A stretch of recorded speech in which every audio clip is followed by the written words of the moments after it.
dalam beberapa bagian kehidupan dia, buku adalah bagian yang mahal gitu.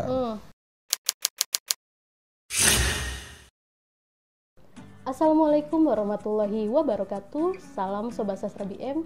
Setelah sekian lama, akhirnya saya, Esi Yuliasari, dan Kak Muhammad Rois Rinaldi kembali hadir menjumpai di program Cuap-Cuap Sastra. Kak Rois, gimana kabarnya hari ini, Kak? Sehat kan? Setelah Lebaran, setelah PSBB diubah menjadi new normal. Alhamdulillah kabar masih baik-baik saja. Alhamdulillah sehat ya, Kak ya. Alhamdulillah, semoga teman-teman Sobat Sastra BM juga sehat selalu, optimis selalu, dan jangan lupa tersenyum, itu penting. Iya, betul, Kak. Nah, sehat ya sih? Alhamdulillah, Esi pun sehat juga, Kak. Kak, di awal perjumpaan kita kali ini, Esi mau mengucapkan selamat atas penerbitan buku catatan sahabat Irfan Haki tentang orang yang memasangkan sayap kecil di pundak para pemimpi. Ini mendapatkan respon yang sangat positif, sangat luar biasa. Bahkan kabarnya dalam cetakan pertama ini habis dalam waktu 10 hari ya, Kak? 10 hari aja. Wah, sesuatu yang luar biasa tuh, Kak. Mulanya ragu tuh, gila nih, mau Lebaran, PSBB, orang juga nggak mikirin beli buku, mikir beli beras aja udah pusing kan. Kira-kira gimana ya, bisa nggak sih kita memasarkan buku ini di hari-hari mendekati Idul Fitri? Idul Fitri, betul. Dan di luar dugaan ya, buku itu habis dalam hitungan cetakan pertama ya, habis dalam 10 hari saja. Luar biasa. Terima kasih loh tuh Sobat Sastra BM udah ikut, masyarakat udah ikut mengapresiasi sebuah buku tentang orang yang memasangkan sayap di pundak para pemimpi. Ya, ini catatan banyak sekali penulis tentang kiprah dan karya Irfan Haki. Nah, Kak, tapi juga banyak nih yang kemudian bertanya, kemudian menanyakan ke media sosial kita terutama gitu, gimana sih cara mendapatkan buku ini gitu. Karena katanya terlihat keren banget katanya, dari sampulnya sudah keren, ini dagang isinya banget pun ya. serius ya. Ini nggak niat dagang banget kan? Enggak dong. Tapi memang ini real, ada di komen-komen teman-teman, betul. Jadi nggak niat dagang banget ya, nggak ya? Ya untuk sekarang ya udah habis. Tetapi insya Allah jangan teman-teman tidak perlu khawatir, tidak perlu kecewa, karena insya Allah di bulan pertengahan Juni atau di akhir Juni buku ini bisa teman-teman dapatkan di toko-toko buku Gramedia di kota-kota di seluruh Indonesia. Jadi lebih mudah untuk didapatkan, bisa ada di toko-toko buku di seluruh Indonesia. Baik. Pokoknya yang belum beli harus beli. Harus beli itu. Itu menyenangkan sih. Bener, Kak. Menyenangkan sekali. Bicara soal buku nih, Kak. Resi jadi teringat dulu masa-masa kuliah, Kak. Kayaknya nggak enak auranya nih kalau ngomong kuliah. Kuliah itu soal duit, nggak punya duit dan sebagainya biasanya ya. Betul, anak kosan pula kan. Nah, dulu masa-masanya kuliah itu sering banget teman-teman mau coba untuk beli buku, tapi katanya harga buku tuh mahal, terus harus nabung dulu untuk belinya dan lain sebagainya gitu, Kak. Memang benar ya harga buku itu mahal, dan katanya sampai harus berpikir 2 kali lipat untuk membeli sebuah buku gitu, Kak. Melihat itu, Kakak kan sebagai seorang penulis, penyusun buku, penerbit. Nah, melihatnya nih, Kak, harga buku itu mahal itu seperti apa tuh, Kak? Memang benar? Apakah memang benar mahal? Kalaupun mahal, apa yang melatar belakangi hal itu gitu? Kenapa, Kak? Yo. Ini gara-gara kita udah lama nggak syuting kali ya. Sih nanyanya banyak banget ya. Iya, jadi banyak hal yang dipikirkan gitu. Kenapa? Mahal, buku mahal itu. Kita kalau mau berbicara bukunya, orang kan sering bilang penulis itu katanya pengen masyarakat itu gemar membaca, tetapi ternyata mereka itu tidak pro terhadap pergerakan pembudayaan gemar membaca. Jadi kayak bullshit gitulah kalau bahasa kasar orang sana. Bohong lah, omong kosong lah penulis itu ngomong pembudayaan kegemaran membaca, bukunya mahal-mahal. Harus dipahami bahwa bicara soal buku itu juga bicara banyak sekali aspek, banyak sekali orang yang terlibat di dalamnya. Pertama nih, sebelum orang bikin buku apa sih dilakuin? Teks sudah ada, naskah sudah ada nih. Iya. Apa yang diperlukan?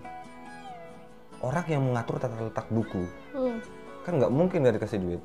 Betul. Kemudian orang yang buat cover. Oke. Layout ya. Layoutnya dan sebagainya. Itu bab pertama. Masih dalam bentuk olahan. Ketika sudah diolah, buku itu dicetak, di penerbitan ada siapa? Ada karyawan-karyawan penerbitan, ada pengurusan bagian pengeleman, ada pemotongan kertas, ada pembuat plat. Dan dalam penerbitan itu juga harus dipikir gimana harga kertas. Iya. Semakin tinggi harga kertas, semakin mahal juga buku yang diproduksi hasilnya untuk harga jualnya. Itu baru di tahap kedua tuh. Tahap selanjutnya, bagaimana buku untuk sampai pada seorang pembaca itu melalui distributor. Oh iya. Baik ini bentuknya reseller untuk teman-teman di indie atau self publishing, ataupun yang mayor. Itu sama-sama ada angka di sana. Setidaknya distributor itu di angka 20%. Untuk reseller bisa di angka 40% karena sudah memotong posisi toko buku. Kalau toko buku mayor, misalkan toko buku yang ada di seluruh Indonesia itu bisa di angka 40%. Distributor 20%, toko bukunya di 40%, produksinya siapa? Penulis dapat apa? Penulis baru kalau dia melalui jalur mayor paling dapat 77%. 77%, bukan 70%, 7%. Kecil ya Kak ya? Kecil sekali. Belum lagi pajak, PPN, PPh, bla bla bla bla bla bla bla. Ini di sana. Jadi kalau kenapa buku itu mahal, tidak bisa kemudian dilarikan kepada penulis sendiri, karena penulis tidak sendiri, bahkan penulis itu sendiri pun mendapatkan bagian yang sangat kecil dari hasil penjualan buku. Artinya sebenarnya kenapa buku mahal berarti karena melibatkan banyak orang di sana, banyak mata rantai di sana. Belum lagi kertas sebagai bahannya, tinta sebagai bahannya, mesin, maintenance mesinnya juga sebagai alatnya, itu juga bukan sesuatu yang boleh tidak dihitung. Iya, tapi harus dihitung. Benar-benar baik. Berarti Kak, ketika bicara buku itu mahal, sebenarnya kita bicara tentang perspektif ya Kak ya, karena lihat kan realitanya kita beli kuota minimal ya 1 bulan 100.000 lah gitu. Kemudian beli di online shop dan lain sebagainya, itu kan sesuatu yang mahal loh biasanya gitu. Tapi nggak disebut mahal tuh, ya nggak sih? Mereka happy aja ke mall, happy aja lewat satu toko, ih bagus ya ambil ah, ada sepatu bagus ya ambil ya. Dan itu mereka nggak merasa mahal, bahkan hal-hal yang primer yang sebetulnya bisa ditekan angkanya, semisal makan di kafe-kafe yang harganya bisa menu itu per itemnya bisa di angka 30-40 ribu, yang padahal kalau makan di rumah bisa gratis itu juga gratis atau ya kecil lah biaya makan, tetapi orang nongkrong di kafe pun tidak merasa mahal. Untuk ngopi zaman sekarang tuh bisa 25.000. Betul Kak. Buku gimana? Ya aku sepakat. Jangan-jangan memang pada satu sisi ini soal perspektif. Perspektif yang didorong dari kebutuhan. Seberapa besar sih masing-masing orang tuh merasa butuh dengan buku? Kalau butuh, tentu dia akan membeli meski dalam tatanan dalam beberapa bagian kehidupan dia buku adalah bagian yang mahal gitu. Dia nggak beli pulsa, dia cuma buat makan sehari-hari. Kayak Wiji Tukul dulu kan, ya Wiji Tukul orang miskin, orang nggak punya apa-apa tapi bukunya banyak. Artinya buku yang mahal itu dibeli oleh Wiji Tukul. Apatah lagi kita sekarang yang beli kuota, beli baju, nongkrong di kafe, nongkrong di kedai kopi, nongkrong di mana-mana yang budgetnya nggak sedikit, kita bisa setiap minggu atau malah seminggu 2 kali atau seminggu 3 kali itu nyaman-nyaman saja. Tetapi ketika hendak membeli buku, mahalnya 40.000, mahalnya 50.000, mahalnya 100.000, mahalnya 200.000. Nah, ini soal perspektif pada satu sisi. Tetapi pada sisi yang lain kita bisa lihat juga bahwa jika kita hendak berbicara bagaimana menekan angka untuk penjualan buku di pasaran, itu larinya ke regulasi. Bagaimana regulasi membantu ini? Misal dengan meniadakan pajak khusus untuk buku. Kalau mau menekan yang lain susah. Harga kertas nggak bisa ditawar-tawar. Betul, Kak. Gaji karyawan tidak bisa ditawar-tawar. Oke. Gaji untuk para distributor tidak bisa ditawar-tawar. Toko-toko buku yang juga mereka punya beban pajak, punya beban operasional, punya beban karyawan dan sebagainya juga mereka tidak bisa ditawar-tawar. Iya. Yang paling memungkinkan ada regulasi perpajakan atau ada subsidi untuk kertas yang digunakan percetakan. Jadi saya bisa menyepakati tadi pernyataan, jangan-jangan ini soal perspektif, betul, tergantung bagaimana orang memandang buku itu. Baik. Yang itu dipengaruhi oleh keterbutuhan terhadap sebuah buku. Kalau orangnya suka buku, merasa butuh dengan pengetahuan, dia sadar bahwa dengan pengetahuan yang dia tumpuk hari ini, dia pupuk hari ini, itu akan berpengaruh banget untuk kehidupan di masa depan dan berpengaruh terhadap tingkah lakunya, keputusan-keputusannya. Mungkin dia tidak akan pernah berpikir bandrol berapapun dia akan beli. Baik. Tetapi kalau orang-orang yang ya buku itu kalau dikasih, alhamdulillah, kadang aku baca, kadang nggak juga kalau dikasih. Ya kalau lagi ada sisa duit, oke lah, ya tentu itu akan jadi serba mahal bandrolnya walaupun 40.000, 20.000 bahkan ada yang dibajar-bajarin 15.000 tetap mahal. Iya. Ini soal tadi. Baik. Tetapi kalau hendak berbicara bahwa apakah buku itu tidak bisa diminimalisir angkanya, biayanya, agar orang yang gemar buku pun dapat membeli lebih banyak buku dengan duit yang lebih sedikit, bisa.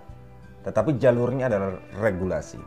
Regulasi bagaimana pemerintahan meniadakan pajak buku misal, atau memberikan subsidi terhadap kertas yang digunakan untuk Percetakan buku. Baik. Di luar itu nggak bisa. Orang-orang yang kerja di pabrik, di percetakan, mereka juga harus digaji. Gaji, betul. Apresiasinya harus benar. Orang-orang yang ada di distribusi juga bisa kita sembarangan memperlakukan distributor. Begitupun dengan toko-toko buku. Toko-toko buku itu punya beban berat. Belum lagi pajak, belum lagi karyawan, belum lagi Banyak hal di sana. banyak hal. Jadi baik mau bicara penulis cuma dapat 7-10%. Mau menuntut apa? Malah sebenarnya yang didapatkan penulis relatif gila dikit gitu ya. banget. Penulis baru udahlah tidak tentu apakah dia akan bestseller atau tidak, itu harus menghadapi kenyataan bahwa mereka cuma dapat 7%. Mau dituntut ya? Mau bilang penulis itu bohong lah, minta orang membudayakan kegemaran membaca, mereka menjual buku mahal, mereka dapat 7%. Gila loh. Ya, menarik nih Kak, karena banyak yang berpikiran bahwa itu penulis tuh yang bikin mahal tuh. Ternyata bukan loh, ternyata bukan penulis nih, sekali lagi. Makanya saya sering bercandaan dengan temen-temennya, udahlah kalian tuh nggak usah jadi penulis lah. Jadi penulis kalau cari duit susah. Susah, tapi bukan berarti mustahil. Ya. Saya kasih tahu susahnya dulu. Siap Kak. Gini Kak, bicara tentang buku juga kita bicara tentang pemasaran ya Kak ya. Pemasaran sebuah buku sendiri itu gimana sih Kak? Karena seberapa banyak gitu buku di masyarakat yang bisa diserap, khususnya karya sastra mungkin Kak? Karya sastra ya. Saya sebetulnya datanya lupa. Cuma karya sastra adalah salah satu karya yang paling sedikit diserap oleh masyarakat. Kenapa tuh Kak? Nggak tahu. Ya siapa tahu Kakak pernah coba untuk meneliti mungkin atau mencari tahu. Ya karena karya sastra itu segmented. Oke. Berbeda dengan buku-buku motivasi yang lebih cenderung universal. Buku-buku quote cinta bla bla bla bla itu lebih universal ketimbang karya sastra. Apalagi makhluk bernama puisi. Itu paling langka pembelinya. Oh gitu Kak. Ya. Kekuatan buku puisi itu ada di kekuatan penyairnya. Kalau penyair tidak dikenal, tidak punya jaringan massa, tidak punya fanbase itu agak sulit ya Kak ya. Agak sulit jualan untuk memasarkan buku puisi. Tetapi apakah buku karya sastra tidak pernah bestseller? Banyak juga novel-novel khususnya banyak juga yang bestseller di sampai 500.000 eksemplar dan sebagainya ada. Tapi jarang ya. Berarti diserapnya agak sedikit Iya. dibanding dengan yang lain. Yang lain. Gitu. Coba bikin quotes motivasi dan cepet banget. Yap. Kayaknya kalau kita lihat kecenderungan di media sosial pun ketika ada quote-quote cinta-cintaan gitu Kak, kayaknya followersnya lumayan banyak gitu ya Kak ya. Dan Sobat Sastra Biam, saya tidak terlalu yakin tuh filsafat ada di urutan berapa. Jangan-jangan nasibnya lebih buruk dari sastra. Yang pasti ada surveinya, sudah pernah muncul surveinya, cuma datanya saya lupa. Oke, nanti bisa dilihat Bisa ya sama dilihat, teman-teman ya. Googling. Googling gampang bisa ditemukan. Toh kalaupun saya sampaikan sekarang ya cuma statistik. Yang pasti sastra itu bukan sesuatu yang populer. Yang lebih populer itu diktat. Diktat Kak. itu mungkin karena dipaksakan untuk beli. Kita nggak suka ya. Baik, terakhir kayaknya Kak nih ya. Apa patokannya Kak? Ketika menjual sebuah buku tuh patokannya seperti apa sih Kak? Patokan apa? Apakah harus bestseller? Baru dibilang buku itu wah, misalkan buku itu bagus atau ya kalau patokannya ihwal penjualan tentang penjualan ya wajib bestseller patokannya. Bestseller berarti berhasil. Oke. Tapi kayaknya nggak semua buku bestseller itu juga isinya bagus ya. Ya tapi urusannya ini dagang. Oke, urusannya kalau kita bicara dagang, maka bestseller adalah goal pointnya. Oke. Bestseller goal. Gitu. Tetapi kalau berbicara kualitas, ini saya selalu gambling. Tetapi harus saya katakan bahwa bestseller tidak selalu berbicara bahwa itu pasti berkualitas. Kualitas bukan soal pasar, tetapi soal teksnya. Bahwa pasar menyukai itu soal kegandrungan orang kebanyakan ketika itu. Toh di YouTube pun kayak Ferdian Paleka, gitu ya. Ferdinand. Ya itulah. Nah pokoknya saya juga agak banyak penontonnya. Atta Halilintar banyak penontonnya. Tentu lebih banyak dari channelnya modelnya Helmi Yahya, modelnya walaupun sekarang lagi hit. Deddy Corbuzier itu tidak lebih populer dari model Atta Halilintar. Artinya kualitas konten tidak selalu berbicara soal penyerapan pasar. Tetapi kalau kita berbicara pasar, bestseller, goal point-nya. Sudahlah goal point-nya itulah ya. Kan di episode sebelumnya saya sudah katakan bahwa berbicara pasar kita harus menggunakan kacamata pasar. Baik. Tetapi berbicara kualitas jangan gunakan pasar. Tadi bisnis is bisnis. Bisnis gitu. is bisnis. Oke. Tetapi kalau soal idealisme, kualitas karya sastra belum tentu bahwa novel-novel bestseller itu bagus. Saya pernah baca beberapa novel bestseller dan saya dalam hati membatin, ya Allah. Kok gini amat? Enggak sampai gitu sih, cuma ya Allah. Jadi gitu. Dilematis memang ketika satu sisi kita berbicara pasar. Kalau hari ini kita sedang berbicara pasar, goal point-nya adalah bestseller. Ini soal bagaimana masyarakat dapat menerima buku yang diterbitkan oleh seorang sastrawan, oleh seorang penerbit dan sebagainya. Kualitas itu sebagai obrolan yang terpisah.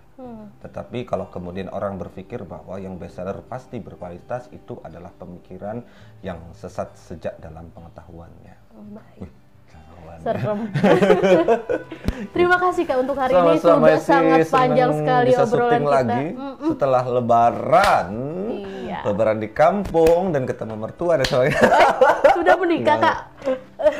Wah, pernyataan yang nggak bercanda. Bercanda katanya Sobat BM. Terakhir Kak, apa hal yang ingin Kakak sampaikan nih?